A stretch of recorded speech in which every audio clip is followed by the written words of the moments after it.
The coronavirus has completely changed the way in which we teach our students. Everything has to be done digitally now, and we have to teach in a way that gives our students a lot of leeway or grace. If this is completely different and foreign for us as teachers, and all of us are currently working through an online only learning program, think of how different it must be for students. So with that in mind, I did not want to introduce a bunch of digital tools they have not used before. I stuck with tools we had used in the classroom already, such as Google Classroom and Flipgrid, but I'm now utilizing some of the more detailed aspects of these tools. My name is Levi Burnfin, and this is my digital presentation for Module 5 of Planning for Instruction. The first big digital tool I'm using is Google Classroom. I had used this previously in my courses by setting up different topics depending on what unit I was working on at the time. I continue to do that now. I have a poetry slam unit that I'm introducing tomorrow, Monday, uh, April 6th. And but the big thing I have changed is each week I now have a video, a screencast-o-matic, taking them through each of the assignments and each of the expectations I have for that week. That video I use by recording on Screencast-O-Matic and then publish to YouTube. Students are able to watch that, and if they have any questions, I can clarify that for them through email and or the Remind app. The other thing I am utilizing with Google Classroom now is discussion boards. We've never done that previously because obviously we use the classroom to have classroom discussions. Every student was able to participate, or small group participate, or full whole classroom participation. Now we can't do that. So I do have these discussion boards. Each week I post a question that has to do with the unit. This week for my speech class is, do you think poetry is an important outlet for people during difficult times in their lives?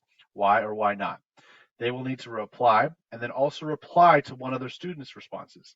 Both responses have to include original thinking and not just allow them to say I agree and then move on.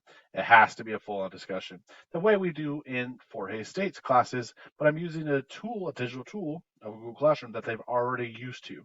The only thing I'm adding is the discussion board.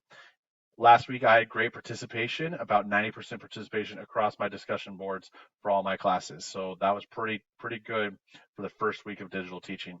We'll see where it's at this week. The other big thing I'm using is Flipgrid.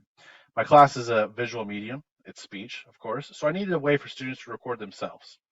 Flipgrid allows me so many different options to set up these videos where they can record on their own devices.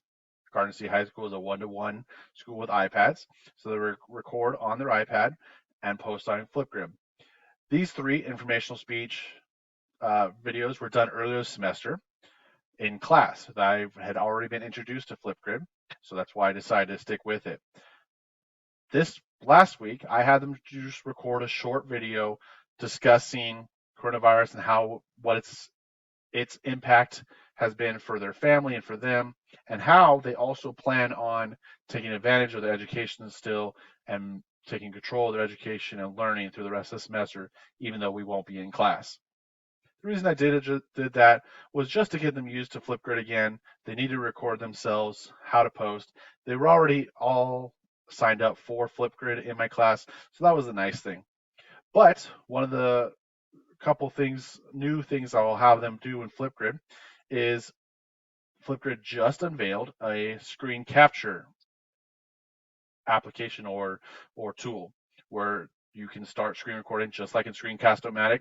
This will be extremely helpful for them, especially late in the semester when they will be doing a demonstration speech. I'm gonna have them demonstrate something they learned.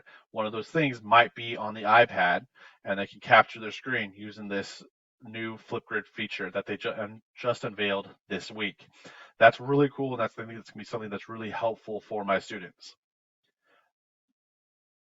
So as we move forward through this semester, I may introduce one or two more digital tools such as Canva or a couple other things, but I wanted to keep it semi simple for them early in the semester as they're getting something used to a new way of learning. And then so far, it's been really successful. As you can see, I have 75 responses. I have about 110 students, so a little bit below 75%, but 70% or so of my students have already done the Flipgrid from last week.